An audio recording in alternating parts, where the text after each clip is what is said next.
पे है, उसको देखने एक लड़का आ रहा है शादी के लिए। उन्हें मेरी फीलिंग्स की कोई कदर ही नहीं है। क्या? ये जो लेटर मैं लिख रहा हूँ ये आपको श्रेया तक पहुँचाना है। मेरा वो लेटर पढ़ा, तुमने जवाब नहीं दिया। कौन सा लेटर सर? यार मैंने श्रेया को वो लेटर नहीं दिया यार। तुमने मुझसे कहा कि तुमने उसे वो लेटर दे दिया। हाँ। मुंह मीठा कीजिए। इस खुशी में श्रेया और सिद्धार्थ की शादी पक्की हो गई।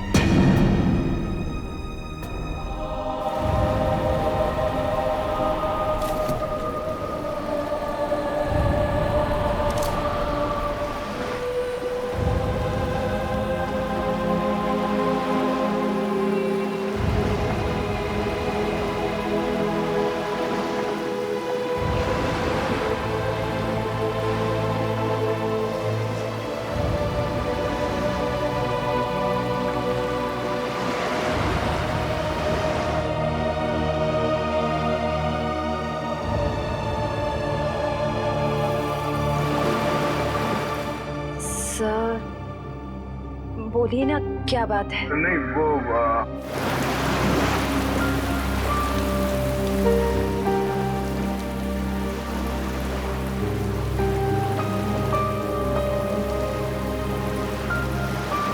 श्रेया और सिद्धार्थ की शादी पक्की हो गई।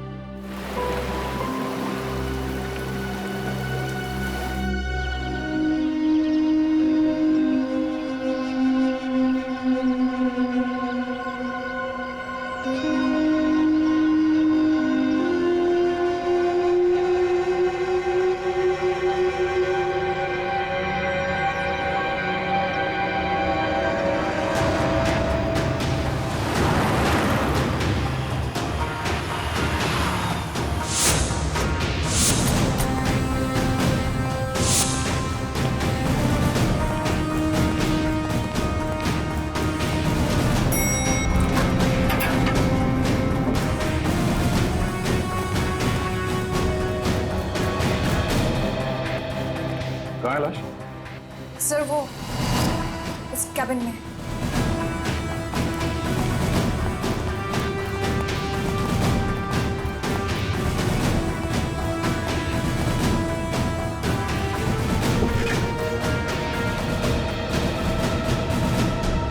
सर एक गोली लगी है सीने में।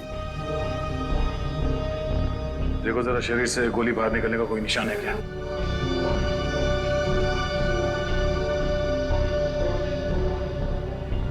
नहीं सर, कोई एग्जिट वोल नहीं है। गोली बाहर निकलने का कोई जख्म नहीं है।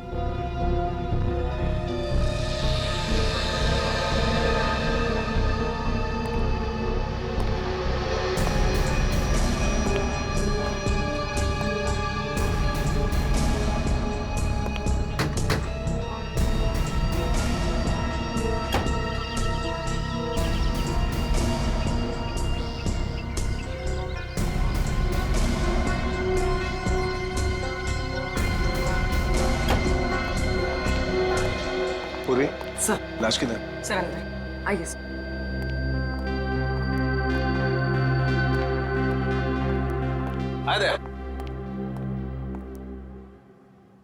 क्या बात है?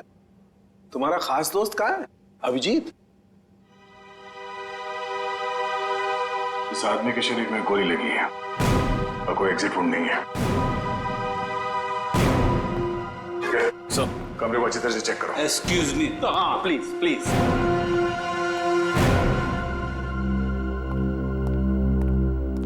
ये तारिका क्या हुआ है? ये तो एकदम उखड़ गया था। कुछ गलत तो नहीं कह दिया मैंने?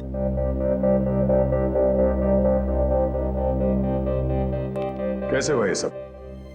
हमें नहीं पता है सर। क्या नाम है आपका? जी श्लोक। कितने लोग काम करते हैं यहाँ ऑफिस में? कोई 20-22 लोग। 20-22 लोग। दिन दहाड़े कोई आपके डायरेक्टर के कमरे के अंदर घुस जाता है, उसे मार देता है और आप में से किसी ने कुछ नहीं देखा? सर मैं आपको सिर्फ इतना बता सकता हूँ कि जो कुछ भी हुआ है वो 1:30 से 2 के बीच हुआ होगा। खून किसने किया वो आप नहीं जानते। खून कितने बजे हुआ ये आपको मालूम है? हाँ सर, क्योंकि सर के केबिन का दरवाजा 1:30 से 2 के बीच अपने आप लॉक हो जाता है।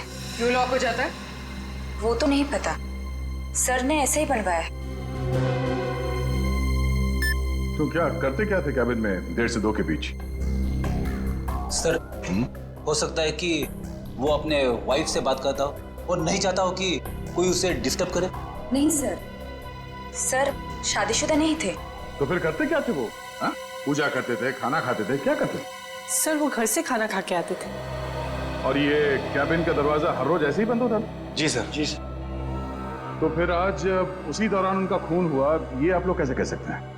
सर ये शालिनी है। सर इनको अंकुश सर से मिलना था, ये दौड़ते हुए उनके केबिन में गई, लेकिन अरे शालिनी, तुम भाग के कहाँ जा रही हो? सॉरी रचना, वो बॉस से कुछ अर्जेंट काम है मुझे। सर से मिलने जा रही हो? लेकिन अभी तो 1:30 बजने वाले हैं, केबिन बंद हो जाएगा उनका। पता है, इसलिए तो जल्दी जा रही हूँ। Excuse me.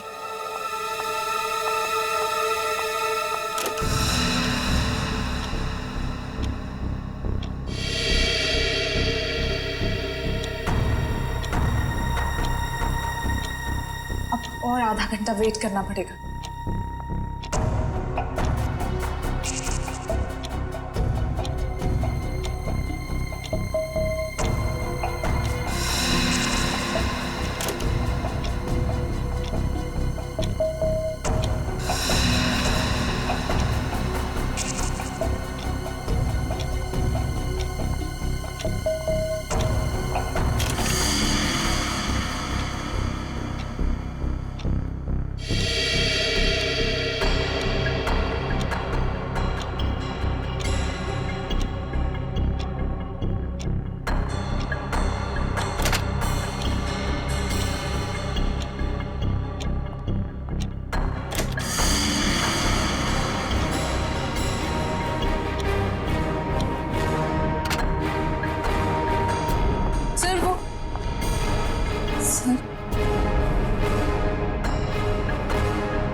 क्या हो गया बॉस को? तो इसीलिए आप लोगों का मानना है कि दरवाजा बंद होने के बाद उनका खून हो? हाँ सर। सर कैबिन में कोई हथियार नहीं मिला। सर हो सकता है कमरे में कोई ऐसा मैकेनिज्म हो जिससे गोली खुद ब खुद चल गई हो।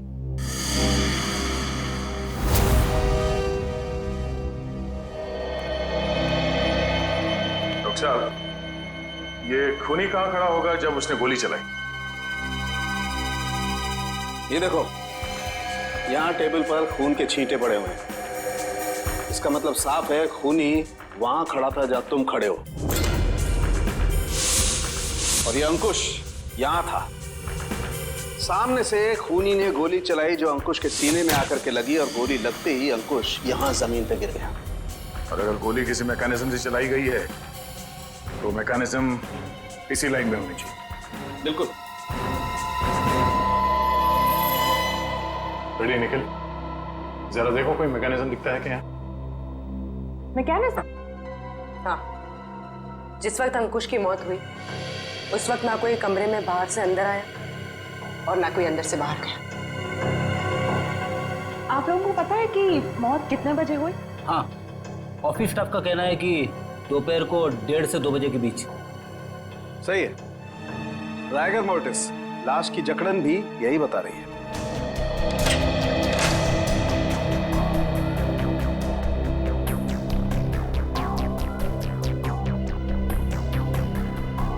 सर यहाँ तो कोई मैकेनिज्म दिख नहीं रहा है। सर यहाँ भी ऐसी कोई चीज दिखाई दे नहीं रही है। कमरे में कोई आया नहीं और कोई मैकेनिज्म भी नहीं है, तो फिर इस आदमी को गोली लगी कैसे? कि ऐसा तो नहीं कि ये दरवाजा लॉक होने से पहले इसे गोली लगी? एक बात बताइए, आप में से किसी ने ये दरवाजा बंद होने से पहले अंकुश को जिंदा देखा था? No sir. नहीं सर। ठीक है, एक काम करो, शुरू से बताओ जब आपके बॉस अंकुश यहाँ इस ऑफिस में आए। सर वो बहुत परेशान थे और उन्होंने कृतिका को अपने केबिन में बुलाया। Okay sir, okay. रचना, क्या हुआ? बॉस बहुत ज्यादा गुस्से में है, कृतिका को अंदर बुलाया है।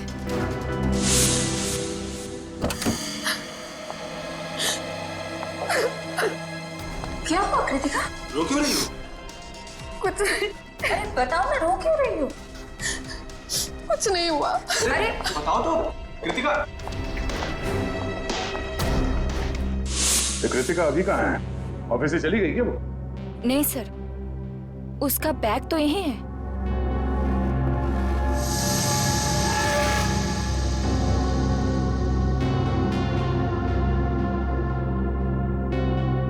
जब कृतिका कैबिन से बाहर निकली तब अंकुश जिंदा था? हाँ सर। उसके बाद कौन गया कैबिन के अंदर?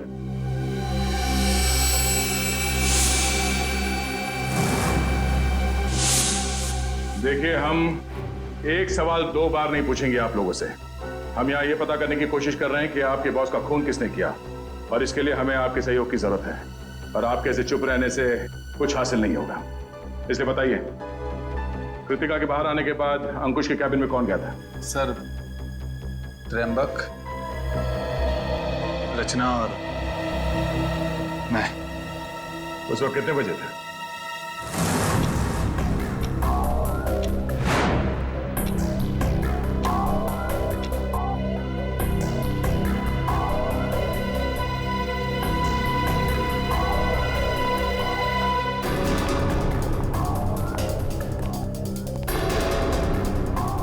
सर, क्या हुआ? आपने हमें बुलाया? ये पूछो क्या नहीं हुआ है। क्या सर, क्या नहीं हुआ? ईमानदारी नहीं हुई, वफादारी नहीं हुई। सर, हम कुछ समझे नहीं। देखो, तुम तीनों बहुत मुश्किल में हो। मुश्किल में? हाँ, मुझे ये पता चला है कि तुम तीनों में से कोई एक हमारे डिजाइन कंपेटिटर्स को बेच रहा है।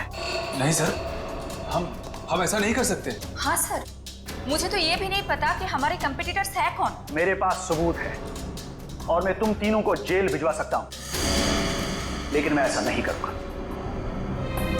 चुपचाप शाम के 5 बजे तक मुझे बता दो वो आदमी कौन है।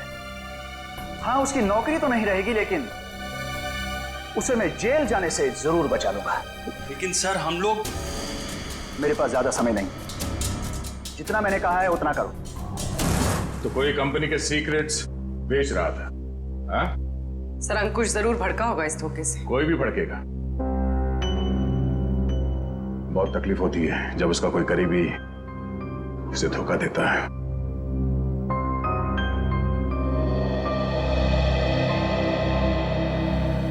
तुम तीनों में से कोई एक धोखेबाज है, वरना अंकुश सिर्फ तुम तीनों से पूछताछ क्यों करेगा इस बारे में? सर, हम बेकसूर हैं। कोई हमें फंसाने की कोशिश कर रहा है। तुम लोगों ने मारा है अंकुश को, और अब ये बेकसूर होने का नाटक कर रहे हो। नहीं सर, हम सच कह रहे हैं। अच्छा, वो तो हम पता लगा ही लेंगे कि क्या है सच और क्या है झूठ। तुम कितने बजे अंकुश के कैबिन से बाहर गए थे? सर, यही कोई 1:15 हो रहा होगा। और वो जिंदा थे जब तुम बाहर आई? हाँ मैम। जी, तो उसके बाद कौन गया था केबिन में? सर, मुझे पता नहीं है। मैंने किसी को जाते हुए नहीं देखा सर। मैंने भी किसी को अंदर जाते हुए नहीं देखा। सब सबका जवाब एक ही है। सर, समझ में नहीं आ रहा है कौन सच बोल रहा है और कौन झूठ। सर, ये खूनी जो कोई भी है, सर इन तीनों के बाहर आने के बाद दरवाजा लॉक होने से पहले अंकुश के कैबिन में घुसा होगा। और अंकुश का खून करने के बाद शालिनी के आने से पहले निकल गया होगा। खूनी कौन हो सकता है? तो कमरे के अंदर घुसा और किसी ने उसे आते जाते नहीं देखा। अंकुश के कमरे से बाहर निकलने के बाद तुम तीनों कहाँ थे? सर, हम कॉन्फ्रेंस रूम की तरफ चले गए थे ये झूठे लगे इल्जाम के बारे में बात करने के लिए। लेकिन थोड़ी देर के बाद जब हम बाहर लंच के लिए आए तो देखा शालिनी अंकुश जी के रूम की तरफ जा रही थी। 1:15 से लेके शालिनी के कमरे के बाहर आने तक किसी ने किसी को कमरे के अंदर जाते हुए देखा? सर, हमने ध्यान नहीं दिया क्योंकि कृतिका ही ये सब देखती थी। ये कृतिका है कहाँ? पता नहीं सर, बहुत टाइम से आपने उसे देखा नहीं। पूरी से देखो, जब तक कृतिका नहीं मिल जाती कुछ पता नहीं चलेगा। आप लोग सीसीटीवी कैमरा की फुटेज क्यों नहीं देखते? उसमें पता चल जाएगा। तुम कौन हो? जी मैं सुमित, कृतिका का बॉयफ्रेंड। और ये सीसीटीवी कैमरा के बारे में क्या बता रहे हो? कृतिका ने मुझे बताया था कि बॉस ने स्टाफ पे नजर रखने के लिए उसके डेस्क पे एक सीक्रेट कैमरा लगा रखा था। खुफिया कैमरा?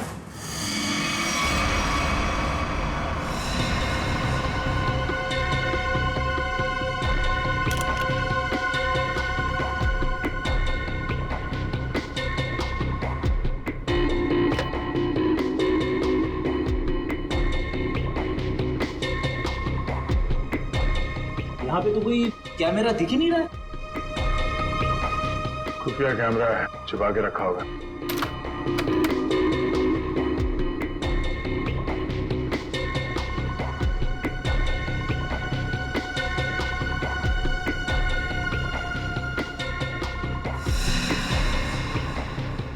ये देखो,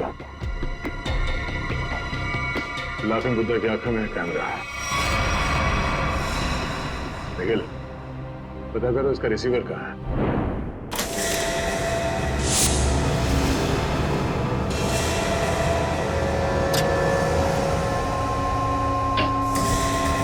मैम!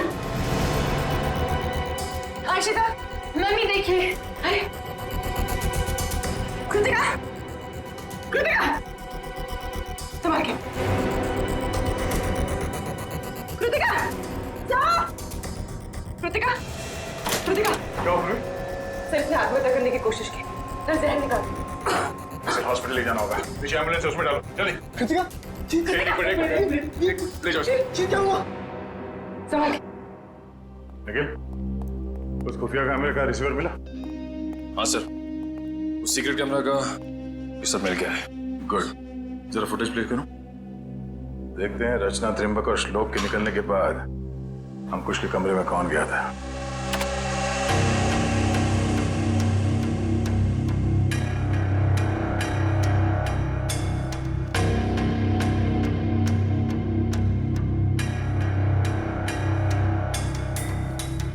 उन तीनों ने कृतिका के बारे में जो कहा था वो तो सही निकला। अब आगे देखते हैं।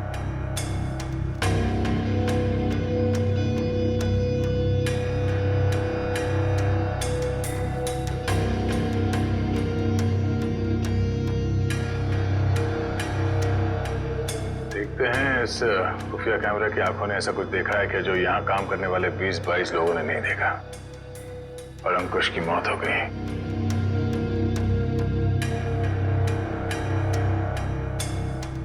एक मिनट रुको सर,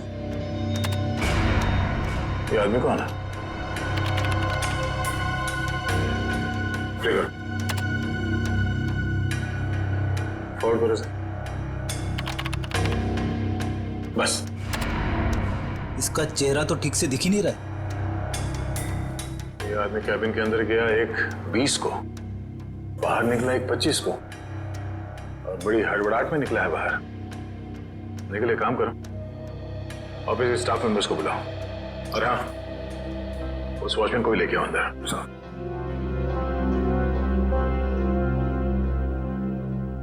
आइए सर।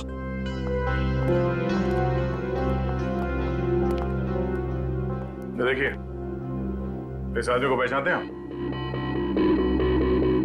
नहीं सर, हमने इन्हें कभी ऑफिस में नहीं देखा। तुम? नहीं सर, इससे पहले मैंने कभी इसे देखा नहीं। श्लोक? नहीं सर, मैंने भी इसे नहीं देखा। वॉचमैन, तुम तो एंट्रेंस में थे, तुमने तो देखा होगा साथ ही जाते। हाँ, पहचानते हो कौन है? नहीं सर, मैंने इसे कभी नहीं देखा। अरे तो फिर ये अंदर आया कैसे? उड़ के आया क्या? मेरा एक फोन आया था, मैं 5 मिनट के लिए थोड़ी दूर चला गया था, शायद ये तब आया होगा। अच्छा, निखिल, एंट्रेंस में जो कैमरा है उसका फुटेज चेक करो।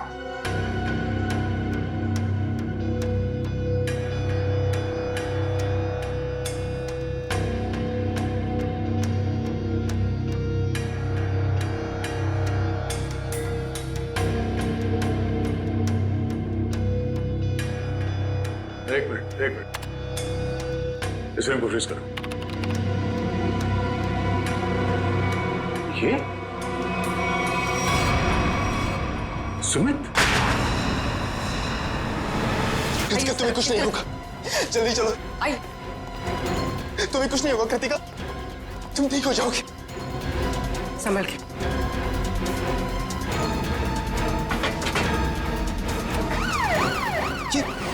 नहीं जा रहा। ये क्या कर रहे हैं सर? कृतिका के पास मेरा रहना जरूरी है। तुम आज इस ऑफिस में से पहले भी आए थे ना? हाँ, कृतिका बहुत परेशान थी, उसी ने मुझे फोन करके बुलाया था। अंकुश का खून करने के लिए? ये कैसी बातें कर रहे हैं आप लोग? सच है, वही कह रहे हैं, समझे? तुम अंकुश के कैबिन में घुसे, उसका खून करके वहां से निकल गए और तुम कृतिका से मिले भी नहीं। सर ऐसा कुछ भी नहीं है, मेरी बात समझने की कोशिश कीजिए। आप लोग जैसा समझ रहे हैं ऐसा कुछ भी नहीं, मैंने किसी का खून नहीं किया है। चल अंदर चल, तेरी राम कहानी हम लोग वहीं सुनेंगे। निकल। सर मैं सच कह रहा हूँ, मैंने खून नहीं किया है। तुम्हारे गिड़गिड़ाने का कोई फायदा नहीं है, हम जानते हैं कि अंकुश का खून तुम नहीं किया है। काश सर, अगर मैंने उसका खून किया होता तो मुझे अपना गुनाह कबूल करने में खुशी होती। मैं उसे मारना चाहता था लेकिन मार नहीं पाया। तुम अंकुश को क्यों मारना चाहते थे? क्योंकि वो कृतिका को परेशान कर रहा था, उससे शादी करना चाहता था। कहता था कि अगर शादी नहीं करोगी तो उसे नौकरी से निकाल देगा। बार बार अपने एमडी होने की धमकी देता था।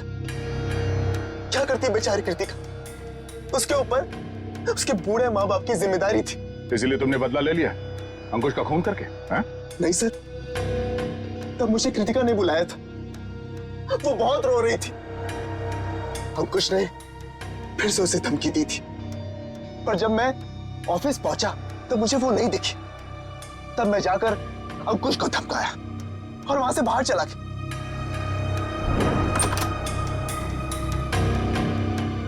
कौन हो तुम? बहुत हो गया अंकुश, कृतिका से दूर रहना, वरना क्या करोगे? जान से मार दूंगा तुझे।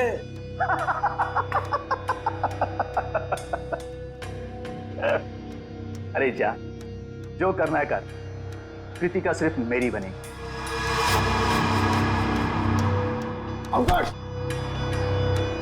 तू यहां से निकल रहा है या मैं सिक्योरिटी को बुलाऊं?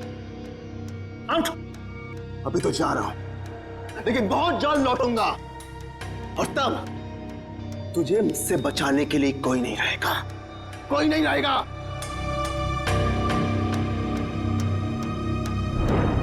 हमारे पास सबूत है, तुम 1:20 में अंकुश के कमरे के अंदर गए थे और ठीक 1:25 को बाहर निकले थे। क्यों?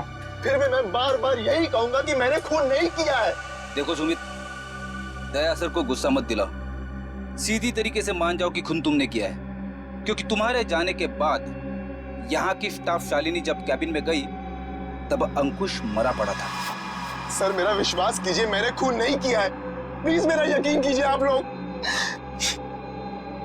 याद देखो। सर, गन पाउडर की स्मेल, स्प्रे देना। एक मिनट।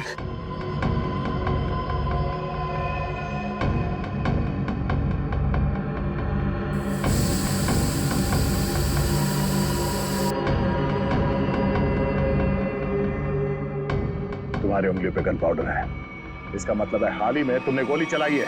नहीं सर, अंकुश का खून तुम नहीं किया है। मैंने गोली नहीं चलाई है सर। तो फिर ये गन पाउडर तुम्हारी उंगलियों पे कैसे आया? सर प्लीज सर, मेरा विश्वास। गन पाउडर कैसे आया तुम्हारे हाथ पे? सर वो मेरे पास मेरी अपनी गन, उससे गलती से चल गई थी जब मैं आज अपने घर पर था। तुम्हारे पास अपनी गन है? लाइसेंस है? हाँ? नहीं। तो गैर कानूनी तरीके से गन रखी थी तुमने? हाँ? सिर्फ और सिर्फ अंकुश को मारने के लिए। अगर आज उससे कोई नहीं मारता तो मैं शायद उसे जरूर मार देता। तो गन कहाँ रखी है तुमने? बाहर फ्लावर पॉट में। गन को बाहर क्यों छोड़ा तूने? हाँ?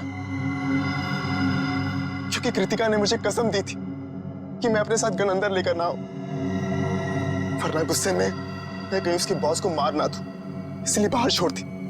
चल दिखा वो गन कहाँ है।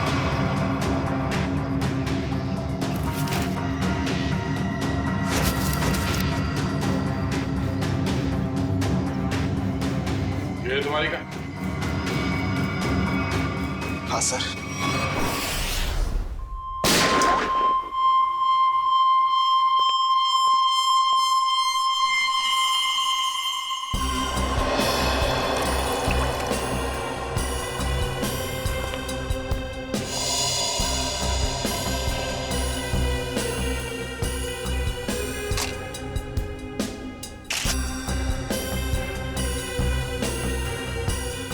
मेरी समझ में नहीं आ रहा है कि आप लोग मेरी गन को चेक क्यों कर रहे हैं, जबकि मैं इसे ऑफिस में लेकर गया ही नहीं था। दोनों बार प्लांट में ही छिपा दिया था। तुम कितना सच बोल रहे हो कितना झूठ अभी पता चल जाएगा। भैया तो मैच होती है। ये गोली और अंकुश के शरीर में जो गोली मिली है वो गोली, दोनों मैच होती है। इसका मतलब साफ है अंकुश को इसी गन से गोली मारी गई है। अब बोलो, तो तुमने दोनों बार ये गन ऑफिस के बाहर वाले गमले में छुपा दी थी? सर मैं आपसे बार बार कह रहा हूं कि मैंने अंकुश को नहीं मारा। जब मैं उसके कैबिन से बाहर निकल रहा था तो वो जिंदा था। जरूर मुझे कोई फंसाने की कोशिश कर रहा है। तो मतलब तुम्हारी गन अपने आप गमले से बाहर आई, अंकुश जी को गोली मारी और फिर आके गमले में छुप गई। और ये कहानी है सर? अरे मैं कोई कहानी नहीं बना रहा हूं, मेरा विश्वास कीजिए। एक सेकेंड। कॉल। क्या? हाँ मुझे याद आ गया। जैसे ही मैं अंकुश के कैबिन से बाहर निकल रहा था उसके मोबाइल पर एक कॉल आया था। और उसने वो कॉल रिसीव किया था? हाँ।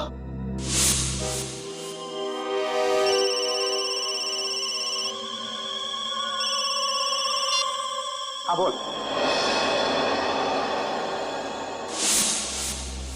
पंकज, अंकुश का मोबाइल चेक करो। सर। अगर अंकुश ने कॉल रिसीव किया है तो शायद वो तुम्हारे निर्दोष होने का सबूत हो।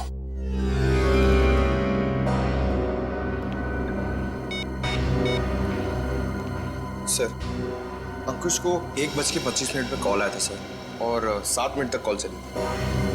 7 मिनट? 1:25 को कॉल आया था। दरवाजा बंद होता है ठीक 1:30 बजे, यानी कि दरवाजा बंद होने के 2 मिनट बाद तक ये कॉल चला। सर शायद वो जिंदा था। पंकज, इस नंबर पर कॉल करके चेक करो कि वाकई इस आदमी की अंकुश से बात हुई थी कि नहीं।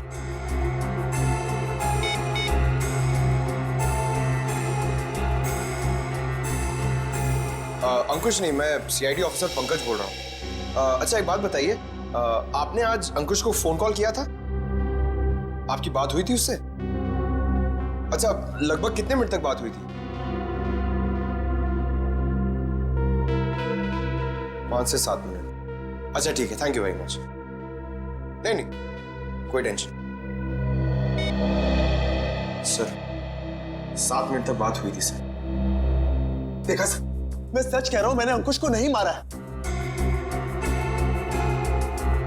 इसका मतलब सुमित खूनी नहीं है, तो फिर खूनी कौन है? कहीं खूनी पहले से ही तो कैबिन में छुप कर नहीं बैठा था और दरवाजा लॉक होते ही उसने अंकुश को गोली मार दी और फिर वहां बैठकर इंतजार कर रहा था। और जब 2 बजे बाकी का सारा स्टाफ अंदर आया कैबिन में अंकुश की लाश देखने, तो मौका देखकर वो भी उनके साथ निकल गया।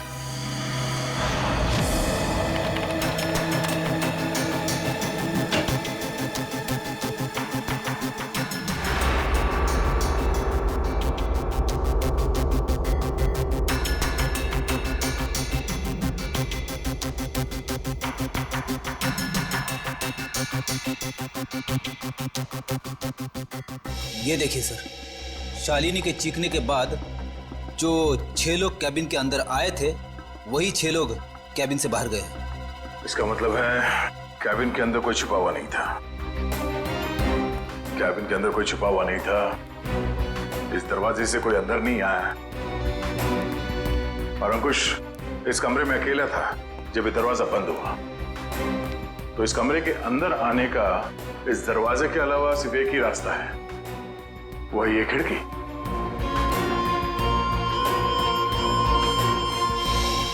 मगर जब हम लोग इस कमरे के अंदर आए तो ये खिड़की अंदर से बंद थी।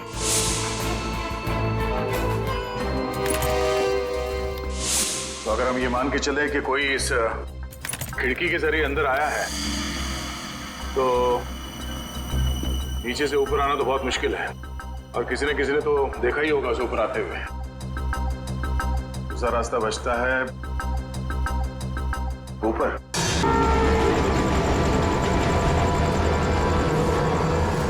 जरा देखो आसपास, अगर वो खूनी अंकुश के कैबिन में यहाँ टेरेस से गया है तो उसने रस्सी या हार्नेस का इस्तेमाल किया होगा, और अगर ऐसा है तो यहाँ लेज पे कोई ना कोई निशान जरूर होना चाहिए।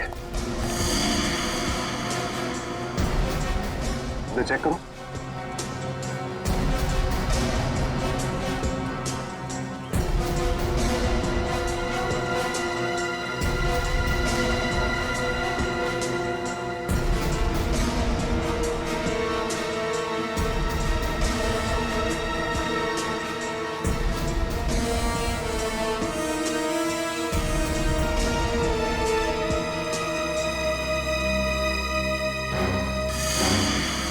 ये देखो, यहाँ पर निशान है। ये निशान, उसने रस्सी को यहाँ से बांधा और यहाँ से नीचे उतरा, क्योंकि ठीक नीचे यहाँ पे अंकुश का ऑफिस है। और फिर रस्सी सपोर्ट के लिए शायद वहां उस पे बांधा होगा। ये देखो, रस्सी के घिसने का निशान है यहाँ पे। इसका मतलब है उसने रस्सी यहाँ इस पाइप पे बांधा और वहां से नीचे अंकुश के कैबिन में गया। कमाल है सर, खूनी इतना कुछ करता रहा लेकिन किसी ने उसे देखा तक नहीं। खूनी ने जिस तरीके से मेहनत की है खून करने के लिए, उससे तो साफ साफ दिख रहा है सर, उसके दिल में कितनी नफरत भरी पड़ी थी अंकुश के लिए। ये पता करना पड़ेगा कि वो है कौन जिसे अंकुश से इतनी नफरत थी, और उसे ये भी पता था कि अंकुश के कैबिन का दरवाजा 1:30 से 2 बजे के बीच बंद होता है। तो ना हो ये कोई ऑफिस का ही आदमी है।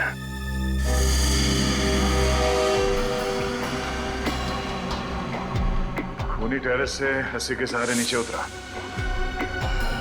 और फिर खिड़की के रास्ते कैबिन में आया। लेकिन आपने तो चेक किया था, खिड़की अंदर से बंद थी, जिसका बाहर से खुलना नामुमकिन था। एग्जैक्टली फ्रेडी, इसका मतलब है खून होने से पहले खूनी ने या उसका साथ देने वाला कोई ना कोई इस ऑफिस में था जिसने छुपके से ये लैच, खिड़की का लैच खोल दिया ताकि इसे बाहर से खोल सके। फिर सर खूनी ने खिड़की को अंदर से लॉकअप किया। ये शायद तब हुआ होगा जब ऑफिस के बाकी के स्टाफ मेंबर्स अंकुश की लाश देखने के लिए कैबिन के अंदर घुसे। खूनी यहाँ से अंदर आया और उसने अंकुश को गोली मारी। गोली चलने की आवाज नहीं आई, शायद गन पे साइलेंसर लगा हुआ था। और फिर अपना काम करने के बाद खूनी वापस इस खिड़की से ऊपर चला गया। मगर खूनी ने एक गलती कर दी। वो क्या सर? लैच। जब उसने खिड़की खोलने के लिए ये लैच ऐसे खोला होगा, जाहिर सी बात है उसने ग्लव्स पहनने की तकलीफ नहीं की होगी। इसका मतलब खूनी के उंगलियों के निशान उस लैच पे है। हाँ फ्रेडी, और अब ये उंगलियों के निशान ही हमें खूनी के गर्दन तक ले जाएंगे।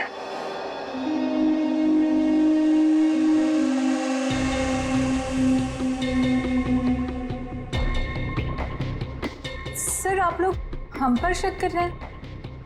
हाँ, क्योंकि खूनी आप लोगों में से कोई है। ये क्या कह रहे हैं आप सर? सही कह रहे हैं, थोड़ा इंतजार करो।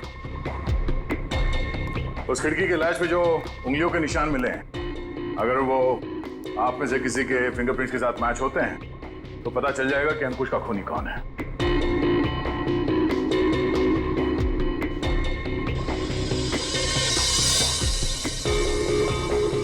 ठीक, आप जाइए, आप आइए।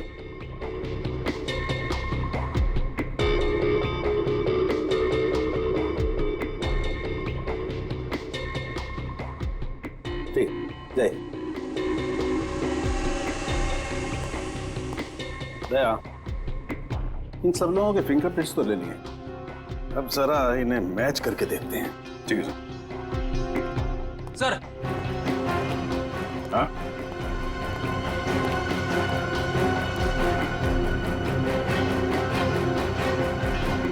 खूनी ने टेरेस से नीचे उतरने के लिए जिस रस्सी का इस्तेमाल किया था वो रस्सी कहीं मिल नहीं रही है। अच्छा, रेडी? वो रस्सी यहाँ ऑफिस में होनी चाहिए। ढूंढो, देखो कहाँ है वो रस्सी। सबसे बड़ा सबूत है, इस फिंगरप्रिंट से भी ज्यादा बड़ा। अगर वो रस्सी मिल गई तो समझ लो खूनी अपने आप अपने हाथ आ जाएगा।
सॉरी भाई दया।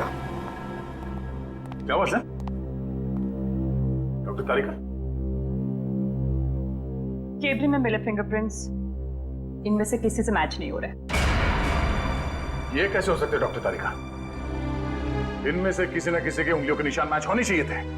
आप लोगों से कोई गलती हो गई होगी। नहीं यार दया, ऐसा नहीं है, हमसे कोई गलती नहीं। हो सकता है दया इनमें से कोई खूनी नहीं होगा, तो खूनी नहीं होगा तो फिंगरप्रिंट्स कैसे मैच होंगे? हो सकता है इस बार गलती आप लोगों से होगी। नहीं, मैं सही हूं और मैं साबित भी कर सकता हूं। खूनी इन्हीं में से कोई है और वो खुद ब खुद सामने आएगा।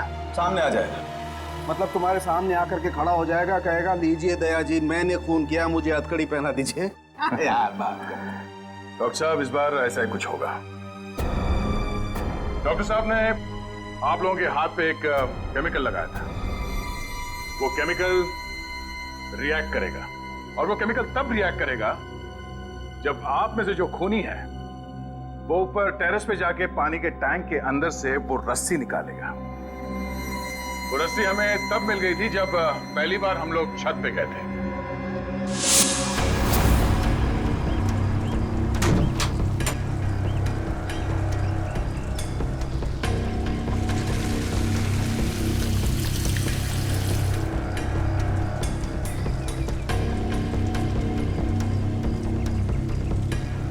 पूरी तैयारी के साथ आया था। उस रस्सी पे हमने एक केमिकल लगाया है और वो केमिकल तब रिएक्ट करेगा जब आप लोगों के हाथ पे लगा हुआ केमिकल उसके कांटेक्ट में आएगा।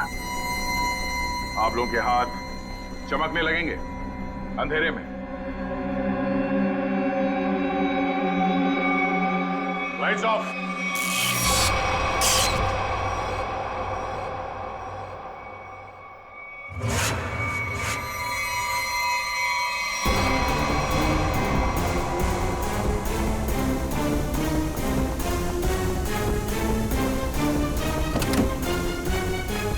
बस बहुत भाग लिया, अब और नहीं।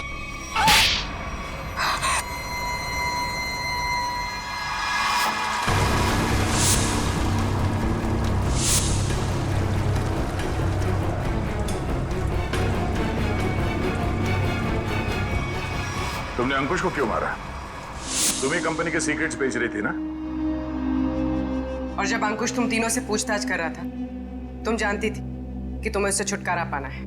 हाँ, मैं बहुत पहले से ही जानती थी कि मैं पकड़ी जा सकती, इसलिए मैंने प्लान बना के रखा था कि जब भी मौका मिलेगा मैं अंकुश को मार दूंगी। और तुमने अपने प्लान में सुमित को कैसे फंसाया और क्यों फंसाया? उसने क्या बिगाड़ा था तुम्हारा? मेरी सबसे अच्छी सहेली को मुझसे दूर कर दिया था। मैं और कृतिका अच्छे दोस्त हुआ करते थे, लेकिन जब से सुमित उसकी जिंदगी में आया था तब से कृतिका उसकी बातें करती रहती थी। सुमित ऐसा है, सुमित वैसा है, सुमित ने ये किया, सुमित ने वो किया, सुमित सुमित सुमित। इस सुमित से मुझे नफरत होने लगी थी। दिन रात उसके साथ फोन पे लगी रहती थी। इस सुमित के चक्कर में वो मुझे भूल गई थी।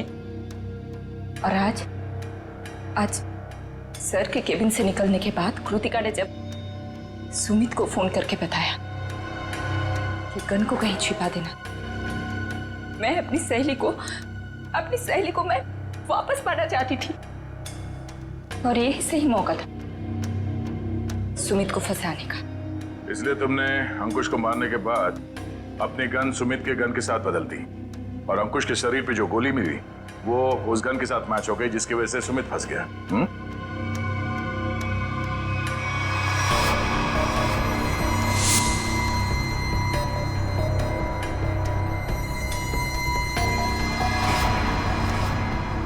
और जब अंकुश अपने कैबिन में तुम तीनों पे भड़क रहा था, उस वक्त तुमने चुपके से उस खिड़की का लैच खोल दिया।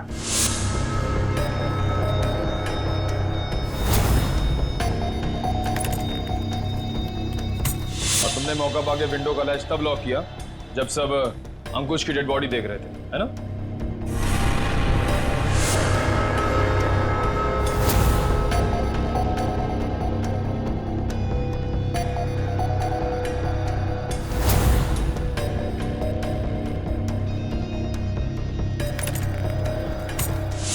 तुम्हें कैसे मालूम कि सुमित के पास कौन सी गन है?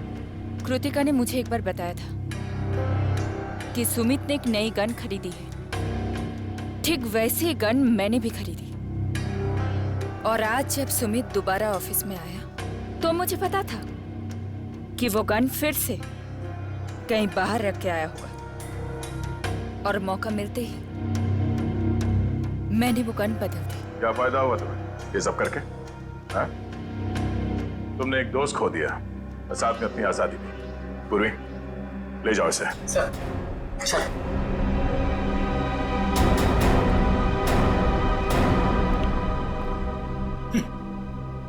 लोग भी दोस्ती में क्या क्या करते हैं सर।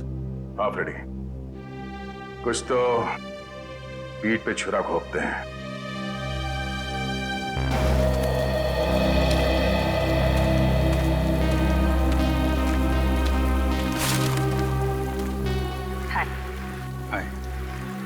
झूठ बोला तुमने दया से? हाँ, भाई जैसा ना वो तुम्हारा, इस तरह से दिल दुखाया? कैसी बात कर रहे हो तारिका? मैं तो सपने में भी उसका दिल दुखाने की नहीं सोच सकता। उसको दुख ना हो इसलिए मैंने झूठ बोला। अभिजीत, झूठ के पैर नहीं होते, वो ज्यादा दूर तक चल नहीं सकता। तुम्हें दया को सब कुछ सच सच बता देना चाहिए था। बताया था मैंने सच उसे, कड़वा सच। मैं सिर्फ ये जानने आया था कि श्रेया ने उस लड़के को हाँ बोला है या नहीं। नहीं, वो हाँ बोल दिया श्रेया ने। लेकिन जब मैंने दया का चेहरा देखा, लगा जैसे किसी गोली ने उसके सीने को चीर दिया है।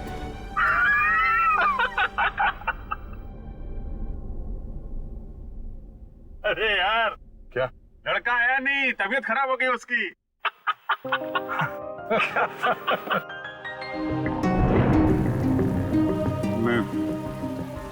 मैं दया को इस हालत में नहीं देख सका। मैंने बात पलट, मैंने कहा कि मजाक था। सिद्धार्थ का परिवार तो आया ही नहीं।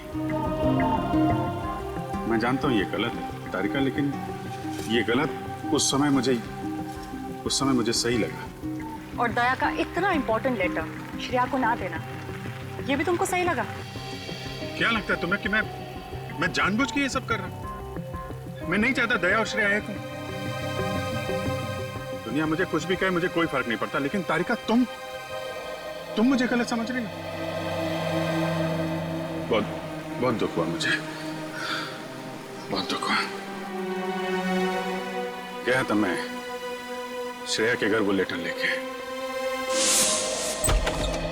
नमस्ते अभिजीत, तुम आओ अंदर आओ। श्रेया से थोड़ा काम था, वो है क्या? हाँ है, बैठो, मैं उसे बुलाती हूँ, बैठ जाओ।